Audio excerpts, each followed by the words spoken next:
तो दोस्तों, आज जो हमारे सामने और हमारे मंच पर जो उपस्थित हैं वो हैं अखिल कुमार, जिनका अभी चयन जो हुआ है वो उत्तर प्रदेश पुलिस दरोगा के लिए चयन हुआ है, जो आपके सामने हैं और आपको अपनी जर्नी के बारे में बताएंगे। ठीक है, तो मैं चाहता हूं आप लोग सब एक बार तालियों के साथ इनका स्वागत करें और आगे कहानी जो है कि इन्होंने किस तरीके से संघर्ष किया और किस तरीके से इन्होंने मेहनत की और आपके जितने भी डाउट्स हैं और हमारे परिवार से किस तरीके से जुड़े हैं, आप सब लोग जो है इनसे क्वेश्चन आंसर पूछ सकते हैं और ये अपनी जर्नी के बारे में बताएंगे खुद अब इस टाइम ये।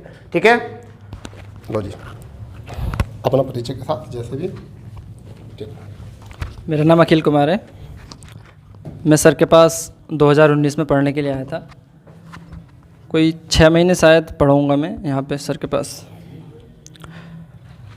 लेकिन जितने दिन में मैं पढ़ने के लिए आया उसमें मेरी एक बात फैक्चुअल थी कि मैंने एक भी दिन छुट्टी नहीं लगाई थी। ये जो शायद पहले बच्चे बैठे हों वो मुझे शायद जानते हो, 2-4 बच्चे होंगे, पहले तो नए नए दिख रहे हैं सारे चेहरे। ठीक है, और मैंने जितनी भी मतलब पढ़ाई की थी, मतलब सेल्फ स्टडी मैंने ज़्यादा की है। जितनी भी सेल्फ स्टडी की है, बिल्कुल जितने घंटे मैं पढ़ाऊँ, एक तो पर डे जितना पढ़ना है कंटिन्यू डेली उतना पढ़ना ही पढ़ना है। अगर आपने जितना रूटीन बना रखा है, अगर 6 घंटे बना रखा है तो 6 घंटे पढ़ना ही पढ़ना है। सिर्फ अगर फ़ोन भी आपको यूज करना है तो फ़ोन इस हिसाब से यूज कीजिए कि उसमें भी आपको पढ़ाई से रिलेटेड कुछ पढ़ना है। ठीक है, अगर आपने पहले कहीं नहीं पढ़ रखा है, और बहुत से मतलब ऐसे बच्चे मैं देख रहा हूँ जैसे पढ़ाई पहले कर नहीं रखी है और लाइब्रेरी ज्वाइन कर लेते हैं। ठीक है, बहुत से आपने भी देखे होंगे लाइब्रेरी ज्वाइन कर लेते हैं क्योंकि उन्हें पता रहता नहीं है कि किस वे में तैयारी करनी है। फिर समझ रहे हो, एक तो होता है मेहनत करना, हर कोई मेहनत करता है, लेकिन राइट वे में जो मेहनत करेगा वही तो सफल होगा। सबसे पहले मैंने उत्तर प्रदेश पुलिस की मतलब वैकेंसी आई थी 49,500 शायद 68 थी, है ना, उसमें मेरा चयन हुआ था। वो मैंने ज्वाइन नहीं की थी, आज भी उसका ज्वाइनिंग लेटर मेरे घर रखा है। उसके बाद मैंने दिल्ली पुलिस कांस्टेबल का एग्ज़ाम दिया, उसमें भी मेरा सिलेक्शन हो गया था। फाइनल 81 मार्क्स थे, जिसमें से जीएस में मेरे 50 में से 40 थे। आज भी मेरे पास उसकी हाँ स्कोर कार्ड है। उसके बाद मेरा चयन आरआरबी एनटीपीसी में हुआ, उसमें भी मैंने नहीं की। उसके बाद मेरा एसएससी जीडी से एसएसएफ में हुआ, वो भी मैंने नहीं की। ठीक है, उसके बाद अब मैंने पर्टिकुलरली तैयारी कोई एसआई के लिए नहीं की थी। ठीक है, हमें पर्टिकुलरली तैयारी करनी है सिर्फ सब्जेक्ट के लिए कि हमारा कौन सा सब्जेक्ट तैयार है। अगर आप किसी वैकेंसी को देख कर तैयारी करोगे कि मुझे इसी वैकेंसी की तैयारी करनी है तो आपसे नहीं हो पाएगा। समझ रहे हो नहीं? जैसे अगर मान के चलो हम तैयारी कर रहे हैं एसआई की और कांस्टेबल की किताबें पढ़ रहे हैं तो कैसे हो जाएगा? अगर आप तैयारी करना चाहते हो एसआई की तो आपको कहीं ना कहीं उससे भी हाई लेवल की तैयारी करनी पड़ेगी। हाई लेवल की तैयारी का मतलब ये नहीं है कि बिल्कुल लक्ष्मीकांत लेके बैठ जाओ या फिर कोई भी एडिशनल बुक लेके बैठ जाओ। मतलब जितनी भी तैयारी करनी है आपको, उस तैयारी को करने के बाद दिन में जो पढ़ा है रात को आपको रिवाइज़ करना है। सबसे पहले आप दिन में रूटीन बनाइए कि मुझे सुबह सबसे पहले कौन सा सब्जेक्ट लेना है। ठीक है, मेरा तो ऐसा होता था, मैं ज़्यादातर जीएस ही पढ़ता था। मैं ज़्यादातर जीएस पढ़ता था और जीएस में मतलब और सब्जेक्ट भी थे, और सबसे कम मेरे जो यूपीएसआई में मार्क्स आए हैं वो हिंदी में 25 क्वेश्चन ठीक थे बस उसमें। मेरे मार्क्स थे 315 के समथिंग, 400 में से। हाँ, 400 में से 315 मार्क्स थे। फिर भी मैंने घर वालों से बोला मुझे जो नहीं करनी है वाली, तो कह रहे तो जो जॉब पे जॉब छोड़े जा रहा है, पता नहीं कौन सी जॉब चाहिए। तो तैयारी तो कर रहा था मैं, लेकिन ये नहीं पता था सेटिस्फैक्शन कहाँ जाके मिलेगा। अब भी ऐसा लगता है कि तैयारी चलती रही, अब भी तैयारी कर रहा हूँ, मतलब तैयारी क्या, पढ़ाई सिर्फ चल रही है। अब जब एक आदत हो जाती है ना आपको पढ़ने की, तो आपका बिना किताब के मन लगेगा ही नहीं। जब आपको दिन में कहीं जाते हैं, अगर आपको ऐसा लगने लगे ना कि मेरा 1 घंटा गायब हो गया, कि इतने मिनट बचे हैं इस घंटे के, कि इतने घंटे अगर मैं पढ़ लेता तो कैसा होता। ठीक है नहीं, बहुत से पूछते हैं कितने टाइम पढ़ें घर में, समझ रहे हो नहीं। अगर आपको कुछ काम नहीं है, अगर आपको कुछ काम नहीं है तो घंटे भूल जाओ कितने घंटे पढ़ना है, समझ रहे हो नहीं। अगर आपको कुछ काम नहीं है, काम होता भी है थोड़ा बहुत, तो भूल जाओ ना कितने घंटे पढ़ना है। जब हमको तैयारी करनी है, जो टारगेट हमारे सामने है, तो उस टारगेट पर नज़र रखो ना। अगर आप एक राइट वे में तैयारी करो, कोई भी नॉर्मल बच्चा, आप यकीन नहीं कर सकते मेरे मैथ में 12th में कितने नंबर थे, सिर्फ पास था, मेरे 33 नंबर थे। हाँ, मेरे 33 नंबर थे 12th में, और यूपीएसआई में मेरे 40 में से 37 क्वेश्चन ठीक हैं, ठीक है। 40 में से 37 क्वेश्चन का समथिंग 92.5 हो गया 100 में से। मतलब मेहनत करोगे तो कोई भी बच्चा, चाहे 0 लेवल पे है, चाहे मीडियम लेवल पे है, किसी भी लेवल पे बच्चा है, तो तैयारी करोगे तो हो ही जाएगा। लेकिन तैयारी भी राइट वे में होनी चाहिए। कंटिन्यू आप एक दिन 10 घंटे पढ़ो, एक दिन 5 घंटे पढ़ो, एक दिन 4 घंटे पढ़ो, ऐसे नहीं करना। डेली पढ़ना है तो आपको चाहे 3 घंटे पढ़ो, चाहे 4 घंटे पढ़ो, चाहे 5 घंटे पढ़ो, जितने घंटे पढ़ना है डेली उतने ही घंटे रूटीन बना के चलो, ठीक है नहीं।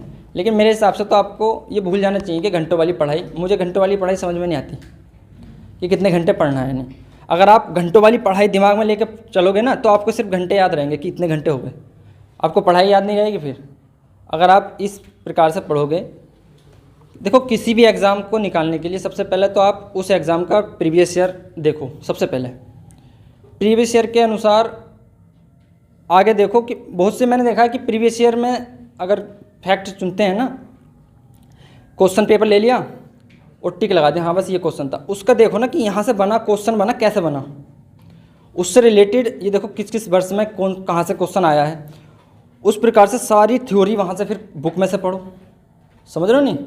1 लाइनर बुक आपको तब तक नहीं पढ़नी जब तक आप थ्योरी वाली बुक नहीं पढ़ लो। थ्योरी वाली बुक आपको पढ़नी ज़रूर है। और मैथ में तो ऐसा था कि आपको प्रीवियस ईयर ज़्यादा लगाने चाहिए मैथ में, क्योंकि एक बार तैयारी हो जाती है, समझ रहे हो नहीं। जो व्हाट्सएप पर क्वेश्चन आते हैं उनसे बचो। जो व्हाट्सएप पर कोई भी क्वेश्चन भेज देता है कि मेरा ये वाला क्वेश्चन कर दो, वो क्वेश्चन कुछ गलत भी होते हैं, अजीब भी क्वेश्चन होते हैं, तो उन क्वेश्चनों से बचोगे तो देखो सिलेक्शन सबका हो जाता है अगर मेहनत करोगे तो राइट वे में। आपने बहुत से बच्चे तो ऐसे भी हैं, मैंने यहाँ पे देख रहा हूँ, जो मेरे साथ पहले से भी कोचिंग कर रहे थे यहाँ, ठीक है। मैंने सिर्फ 5-6 महीने तैयारी की थी यहाँ पे, 5-6 महीने आया था, उसके बाद अपनी सेल्फ स्टडी है। और मैंने खुद भी मैंने पढ़ा है कोचिंग सेंटर पे 8 से 9 महीने कोठी पे, ठीक है। वहाँ कम से कम 8-9 महीने जीएस पढ़ा है मैंने, तो उसमें भी थोड़ा अपने भी ऐसा रहता है, रिवीजन भी हो जाता है और बच्चों का भी तैयारी उसमें अच्छी चल रही थी। और अगर आपके कोई क्वेश्चन हो तो आप पूछ सकते हैं मुझसे।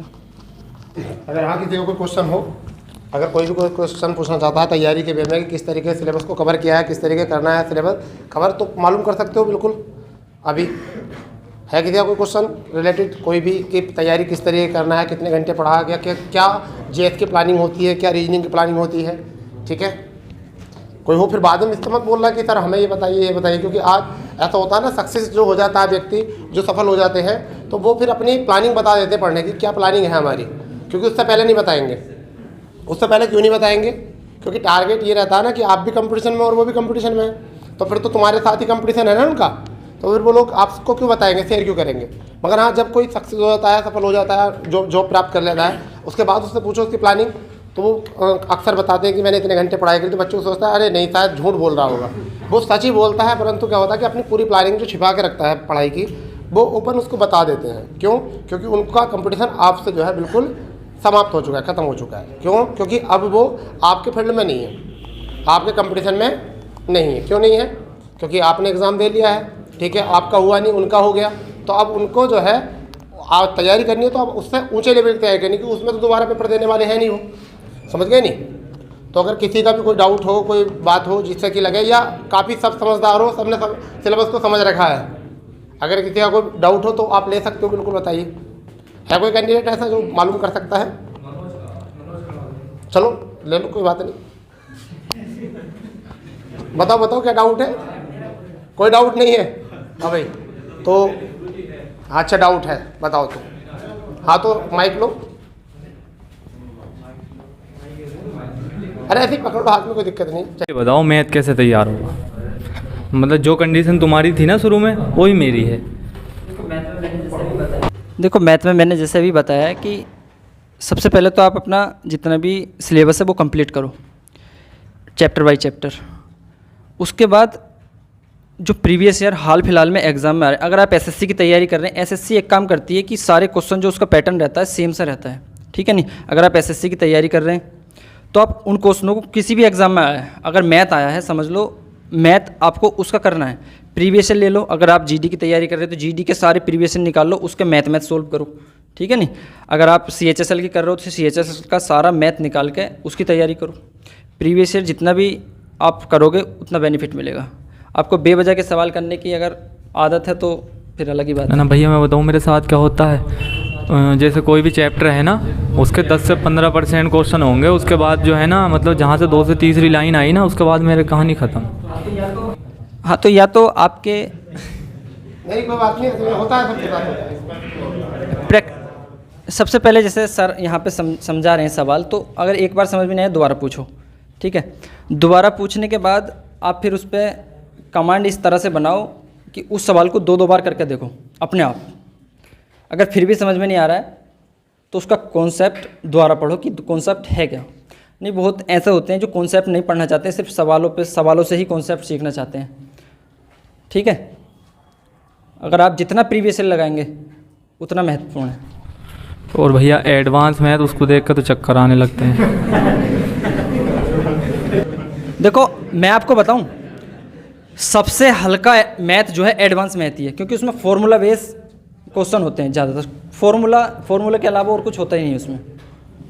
लेकिन अगर इसमें अरिथमेटिक में देखें तो उसमें तो अपनी तरफ से भी कुछ लगाना पड़ता है, मतलब कॉन्सेप्ट लगाना पड़ता है। लेकिन अगर एडवांस की बात करें तो उसमें फॉर्मूला बेस ही क्वेश्चन होते हैं ज़्यादातर, तो आपको फॉर्मूले याद करने पड़ेंगे उसमें। ठीक है भैया, थैंक यू। और किसी का कोई डाउट है? नहीं है, मेरे भी बहुत सारे डाउट हैं। मैं पूछ लूँ कोई डाउट? मैं पूछ लूँ अपने?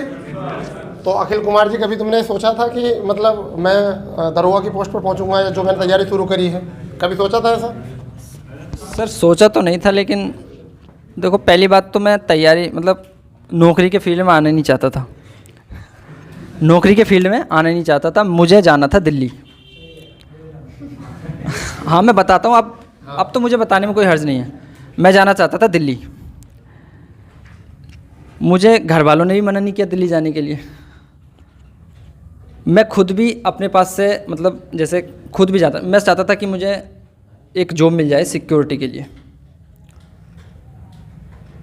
तो मैं वहाँ जाके अपना कुछ प्रोफेशन, जो मेरा प्रोफेशन है कुछ भी है, मैं वहाँ पर जाके फॉलो करूँ।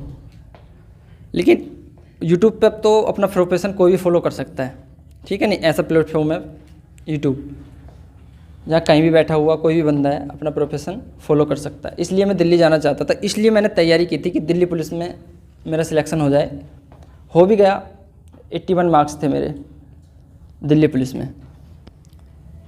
लेकिन मैं रेस में बाहर हो गया था उसमें, इतना एक्साइट हो गया था उसमें कि नंबर तो आ गया, लेकिन रेस मैं सोचा लगी जाएगी। क्योंकि उससे पहले मैंने यूपी पुलिस की जब रेस लगाई थी तो बिना तैयारी के लगाई थी, वो ऐसी लग गई थी। उसके बाद तैयारी का जब एक नंबर आ गया मेरा यूपी पुलिस में, तो उसमें ऐसा लगा जब गांव में इज्जत बढ़ी। समझ रहे हो आप? अभी नहीं समझोगे इस बात को, जिसका नंबर आया होगा 1-2 बार वो समझ जाएगा, ठीक है। आपको पता है फिर भगवान की नज़र से देखने लगेंगे। हकीकत बात है ये जी, यही होता है। क्योंकि सामाजिक मानसिकता आप जब पहचानोगे जब आपका नंबर आ जाएगा। अगर आप 1-2 गलती, देखो नज़रिए बदल जाते हैं। अगर कोई सो रहा है, नौकरी से पहले कोई सो रहा है तो क्या पूरे दिन सोता ही रहता है, कुछ काम नहीं है। अगर नौकरी नंबर आने के बाद अगर सो रहा है, थक गया होगा, पढ़ के सोया है। नज़रिया अलग है, बात सेम ही है, नज़रिया तो अलग है, लेकिन सोचने का नज़रिया होता है। ठीक है। अगर कोई बिना नौकरी वाला फ़ोन चला रहा है, पूरे दिन फ़ोन ही चलाता है, और नौकरी लगने के बाद कोई फ़ोन चला रहा है, काम होता है इससे, फ़ोन से काम होता है, ऑनलाइन सब। तो ये नज़रिया होता है अपना अपना, ठीक है नहीं। अलग से कोई बिजनेस फॉलो कर रखा है, ट्रेंडिंग वगैरह चल रही है। हाँ तैयार। बहुत सारे बच्चे ट्रेंडिंग में लगे रहते हैं, क्लास में भी क्लास चलती है तो उसमें भी फ़ोन का यूज़ करते हैं। मेरे दिमाग में यही रहता है कि शायद ट्रेंडिंग वगैरह है, शेयर मार्केट में लगे हुए हैं कुछ, शेयर देखते रहते हैं, खतरा रहता है कब शेयर डाउन हो रहे हैं, कब ऊपर अप डाउन होते रहते हैं। और कोई किसी को क्वेश्चन, या मैं ही अपने क्वेश्चन करता रहूँ? अच्छा ठीक। तो अखिल कुमार जी, मुझे अब आपसे एक बात ये पूछनी है कि आपने अपने क्षेत्र में और काफ़ी अलग क्षेत्रों में भी आपने इधर उधर जाकर एग्ज़ाम दिए हैं, तो इस क्षेत्र में और जो क्षेत्र हैं, यानी कि यूपी में भी और ऑल इंडिया अलग अलग स्टेट में भी गए हैं एग्ज़ाम देने के लिए। अभी दिल्ली पुलिस की बात कर रहे थे, तो दिल्ली में, और आप शायद सोनभद्र भी यूपी में भी जा रखे होंगे, तो वहाँ पे भी आपने देखा होगा कि इस क्षेत्र में शिक्षा का लेवल और क्षेत्रों में शिक्षा के लेवल में क्या अंतर है? सर देखिए, शिक्षा का लेवल मैं मानता हूँ कि अगर सेंट्रल लेवल में लिया जाए, यूपी, बिहार, राजस्थान, मध्य प्रदेश, दिल्ली, इधर के बच्चे आपको ज़्यादा मिलेंगे तैयारी करने के, ठीक है नहीं। आप सेंट्रल की जॉब में देख लो, यहाँ से क्यों? क्योंकि सामाजिक मानसिकता यही बनी हुई है, अगर आप सरकारी नौकरी ले लो तो कुछ तो सरकारी नौकरी इसलिए लेते हैं कि शादी अच्छी हो जाएगी। ये मानसिकता है, एक सामाजिक बुराई है, आपको एक्सेप्ट करनी पड़ेगी।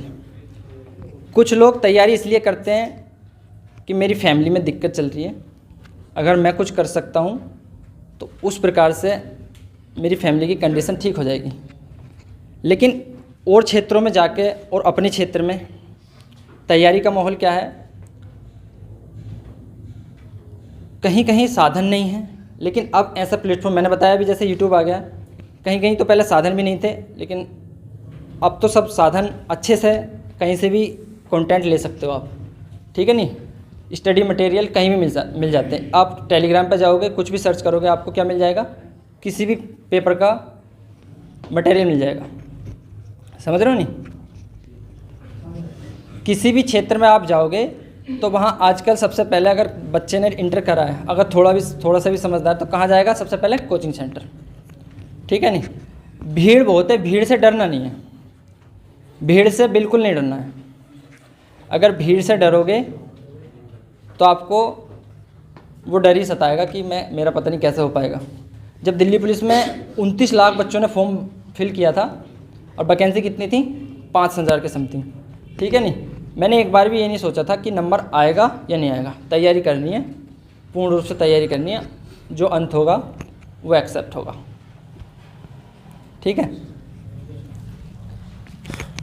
दूसरा क्वेश्चन ये है कि जो तुम्हारे साथ के जो इंटर किया जिन्होंने, या जिन्होंने हाई स्कूल किया था तुम्हारे साथ, आज उनका स्तर और तुम्हारे स्तर में क्या है, और तुमने किस तरीके से उनसे अलग हटकर तैयारी की कि जिससे कि आपके चयन में और उनके चयन में बहुत बड़ा अंतर देखने को मिल रहा है?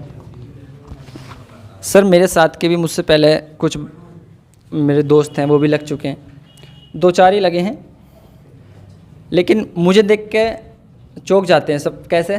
क्योंकि मैं जब 12th किया था मैं ज़्यादातर मैच ही खेलता था। 365 और 365 कितने हो गए बताया कोई? 730 हो गए। 730 दिन में से 150 दिन स्कूल गए होंगे बस, बाकी दिन मैच खेले। कोठी का मैदान तो सबने देखा होगा, हाँ सबने देखा है, तो वहाँ पे ज़्यादातर मैच ही खेले। अब भी जो भी देखता है ये कहता है कि तैयारी करी भी है या 15 लाख वाला जुगाड़ करा है, तैयारी करी भी है या 15 लाख वाला जुगाड़ चला है। देखो कभी भी आप पढ़ाई करो, बिना दिखाए आप पढ़ाई करनी, किसी को बिना दिखाए। एक कमरे में बंद हो जाओ, जब तक नौकरी नहीं लगेगी कमरे से नहीं निकलना है। मतलब डेली तो निकलना है, मतलब अपने आप को नहीं, मन को नहीं निकालना है, समझ रहे हो नहीं? हाँ जी, और किसी का क्वेश्चन है? अच्छा, राजकुमार का है क्वेश्चन, ठीक है, बताइए क्या है। तो भैया जी मैं पूछना चाह रहा, इस क्षेत्र में तैयारी करते करते कितना समय हो गया था? रिपीट करना एक बार। इस क्षेत्र में तैयारी करते करते कितना समय हो गया था आपको? देखो जनवरी में एग्ज़ाम था यूपी पुलिस का, मैं 2019 की बात कर रहा हूँ, ठीक है। 2019 जनवरी में एग्ज़ाम था। मेरे एक भाई हैं, उनकी शादी थी दिसंबर में। तो मैंने वहाँ 15-20 दिन बिताए आराम से। मुझे मेरा फिल मैंने फ़ॉर्म नहीं किया था, मतलब फॉर्म जो था मैंने फिल नहीं किया था, मेरे भाई ने फिल कर दिया था। बड़े भाई हैं मेरे, वो इस समय सीतापुर में पुलिस में ही है वो, ठीक है। तो उन्होंने फिल कर दिया था कि भर दे फॉर्म, नौकरी देख ले, पेपर तो दे ही आना। तो मैं पेपर देखा, मैंने सिर्फ 1 महीना मुश्किल से मिला होगा मुझे तैयारी करने का। मैंने जब तैयारी की थी तो उसमें मेरा नंबर हो गया था सिलेक्शन। वहाँ से मुझे फिर थोड़ा जुनून लगा कि नंबर जब इसमें आ सकता तो और किसी में नहीं आ सकता। तो लगा लो 2019 से मान के चलो 4 साल हो गए। ऐसा है ना, सीधी बात यह है, अभी तुमने कहा ना दोस्ती बढ़ा ली, और वो ये था इसका मेरा बोलने का रीज़न इसका ये था कि आप जितने ज़्यादा रिश्ते बनाओगे ना, आपको इतना ज़्यादा टाइम देना पड़ेगा उन रिश्तों को निभाने के लिए। इसलिए कोशिश यही करो कि रिश्ते कम बनाओ। मतलब मेरा एक हमेशा एक ही मतलब वचन रहता है, मैं ज़्यादातर बोलता हूँ कि जिन लोगों को बहुत ऊंची उड़ान उड़नी होती है ना, वो ज़मीन के पेड़ पौधों का भी दिल नहीं लगाते, समझे? मेरा ये वचन होता है। मतलब ये कि यदि हम लोगों को कांट में रहना नहीं है, या हमें इस कंपटीशन के फील्ड में रहना नहीं है, हमें तो जॉब करनी है, तो क्यों पहले इससे रिलेटेड रिश्ते बनाएं और ज़्यादा उन रिश्तों के मतलब पीड़ित हो जाएं उनसे। मेरा मतलब ये है। तो करियर रिश्ते भी निभाने चाहिए थोड़े बहुत, ऐसा नहीं कि परिवार से मैं आपको अलग करना चाह रहा हूँ, बट ये ना हो कि ऐसा ना हो कि दोस्ती भी करनी चाहिए, परंतु ऐसी भी दोस्ती सही नहीं है जो करियर दाव पर लग जाए दोस्ती निभाते निभाते। सबसे पहले करियर होता है, करियर बनाओ, उसके बाद दोस्त तो बहुत बन जाएंगे, समझ गए नहीं? जैसे आप अपने गांव में छोड़कर आए, अपने चाइल्डहुड फ्रेंड को छोड़कर आए हो, ठीक है, अब यहाँ आके देखा, तुम्हें कभी अपेक्षा की थी तुमने कि मैं एक कांट एक जगह है मुरादाबाद डिस्ट्रिक्ट में, कांट में जाऊँगा मैं, वहाँ मेरे दोस्त मिलेंगे, ठीक है, कुछ ऐसे दोस्त मिलेंगे जो मुझे सपोर्ट करेंगे, कुछ ऐसे मिलेंगे जो मुझे अपनी तरफ खींचेंगे, कुछ टपोरी टाइप भी दोस्त मिलेंगे, हैं? कभी सोचा था आपने? नहीं ना। तो जहाँ भी जाओगे, जिस क्षेत्र में जाओगे, आपको वहाँ पर दोस्त मिल ही जाएंगे। और जो लोग सक्सेस होते हैं उनके लिए दोस्तों की कमी नहीं होती, समझ गए नहीं? क्योंकि मैं हमेशा बताता हूँ कि जो सक्सेस होता है ना, तो उसकी जब शादी होती है, भैया ने बताया कि शादी के लिए लोग पढ़ते हैं, तो उसके लिए बता रहा हूँ कि जो लोग सक्सेस हो जाते हैं तो उनके लिए तो गाना चलता है कि मेरे यार की शादी है, ठीक है। और जो अनसक्सेस होते हैं उनकी जब शादी होती है ना, तो उन पर गाना चलता है, तैनू घोड़ी किसने चलाया, आओ को अपने आप जोड़ लो, ठीक है। और उसी की तरफ इशारा करते हैं, उसी की तरफ, गाना उसकी तरफ भी चलता है ना कि तैनू घोड़ी किसने चढ़ाया, अभी सक्सेस तो है नहीं। इसलिए तो सारी चीज़ों को दिमाग में रख के और जब अपनी तैयारी करो। मेरे सामने जब अखिल कुमार हैं, ये जब आए थे, तो पहली बात ये है कि मुझे जो है ना जज करने की पहले सी आदत है। बच्चों को देखकर मुझे जज हो जाता है थोड़ा बहुत कि किस बच्चे में थोड़ा सा ज़्यादा है, मतलब कुछ ऐसा है कि वो एकदम एक्शन ले सकते हैं। तो बहुत सारे ऐसे बच्चे थे जिनको मैंने उनका टाइम टेबल चेंज किया कि भाई आप इस वाले बैच में नहीं पढ़ोगे, दूसरे में पढ़ोगे। एक इनके बहुत अच्छे मित्र हैं सुमित, जो उत्तर प्रदेश दरोगा में हुए हैं, शायद उनका कल इंट्रो होगा तुम्हारे सामने। तो उनका भी ये था कि उनकी दोस्ती बहुत ज़्यादा बढ़ गई थी, तो उन लोगों ने क्या करा कि तैयारी अधूरी चल रही थी उनकी, जिसके चलते मैंने उन्हें समझाया, उन्होंने थोड़ा सा जो है ना आना जाना अपना रूट चेंज कर दिया, दोस्ती खत्म नहीं की, रूट चेंज कर दिया अपना उन्होंने, समझ गए नहीं? और रूट चेंज करने का मतलब है कि उत्तर प्रदेश पुलिस में कार्यरत रहने के बावजूद भी वह उत्तर प्रदेश पुलिस में ही दरोगा की पोस्ट पर पहुंच गए, समझिए। जबकि उन्हीं के साथ के बहुत सारे बच्चे जो हैं जिनसे कि अभी उत्तर प्रदेश मतलब उन्हें कोई काम नहीं, घर पर तैयारी करने के बावजूद भी फिर उनका कोई सिलेक्शन नहीं हुआ, ठीक है। ये कुछ मेहनत होती है, कुछ अपनी ऐसा होता है हैंगओवर। हैंगओवर समझते हो ना? हैंगओवर को हिंदी में कहते हैं खुमार, यानी किसी भी चीज़ का खुमार चढ़ जाता है। जैसे मेरे ऊपर पढ़ाने का खुमार चढ़ा हुआ है, समझ गए नहीं? तुम्हारे ऊपर नौकरी लेने का खुमार चढ़ा हुआ है। जैसे मुझसे भी अभी मैं 2 दिन छुट्टी गया था घर, तो मुझसे भी मेरे गाँव वालों ने पूछा कि आप जो तैयारी कर रहे थे PCS का, उसमें क्या हुआ? तो आपका नंबर नहीं आया उसमें। तो मैंने कहा मैं नौकरी लेने के लिए नहीं हूँ, मैं नौकरी देने के लिए हूँ। तो मुझे अच्छा जब लगता है जब मुझसे कोई आकर बच्चा कहता है कि सर मेरा सिलेक्शन हो गया इसमें, तो मुझे लगता है बहुत अच्छा कि शायद ऐसा हुआ कि उसका सिलेक्शन नहीं हो, मेरा सिलेक्शन हो गया। मुझे जब ज़्यादा से ज़्यादा खुशी मिलती है, समझ गए नहीं? क्योंकि शायद वो खुशी मैं ही फील कर सकता हूँ जिसे कहते हैं ना किक। किक मिलना, किक मिलना मतलब होता है कि अपने आप को खुश रखना, किस चीज़ में आपको किक मिल रही है, समझ गए नहीं? आपको नौकरी में किक मिलेगी, खुशी मिलेगी, क्या पता आपको दोस्ती मिलती हो, क्या पता आपको क्रिकेट खेलने मिलती हो। तो अंतरात्मा किस में खुश हो जाती है? मुझे किताबें पढ़ना और पढ़ाना बहुत अच्छा लगता है, और जिसका रिजल्ट जो है आप देख ही रहे हो, आए दिन सिलेक्शन होते रहते हैं। और बताओ कुछ मालूम करना किसी को? ठीक, चलिए मोनू कुछ कहना चाह रहे हैं। एक मेरा भी सवाल है जी। बिल्कुल। हाँ, अपना नाम बताएं पहले तो।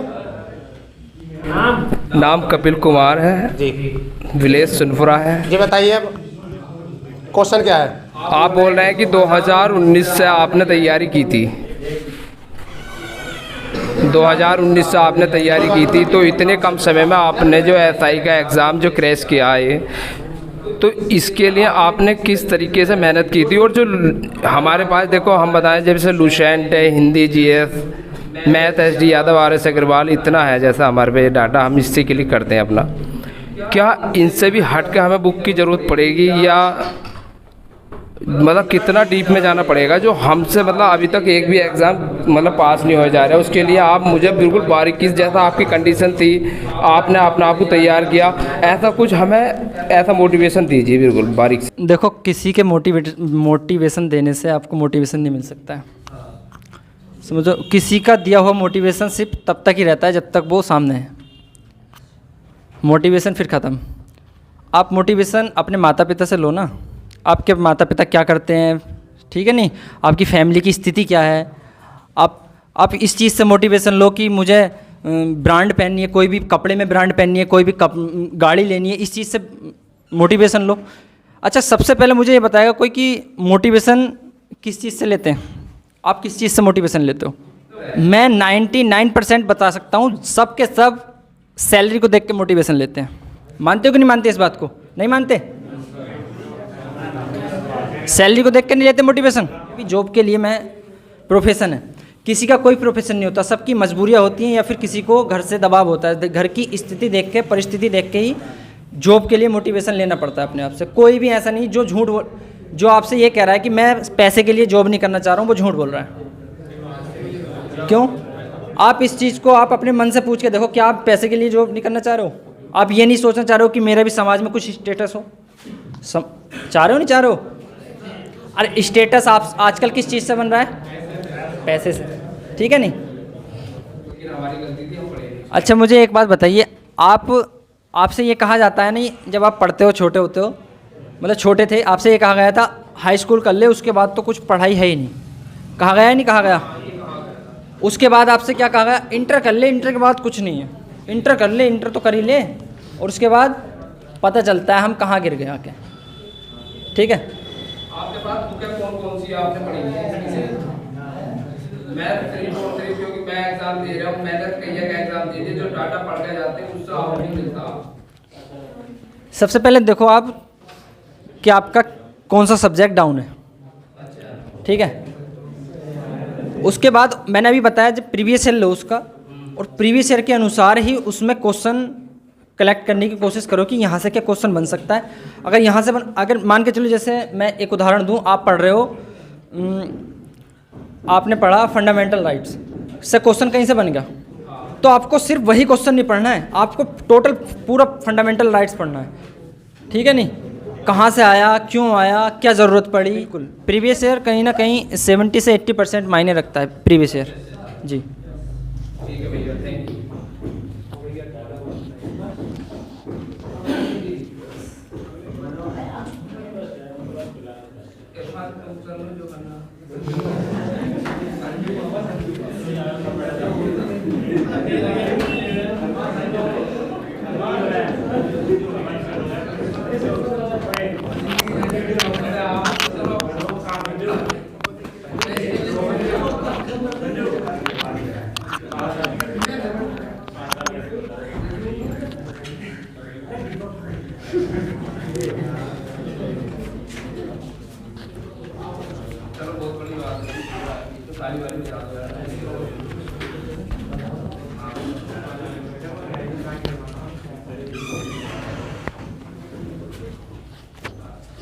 और किसी का कोई क्वेश्चन है?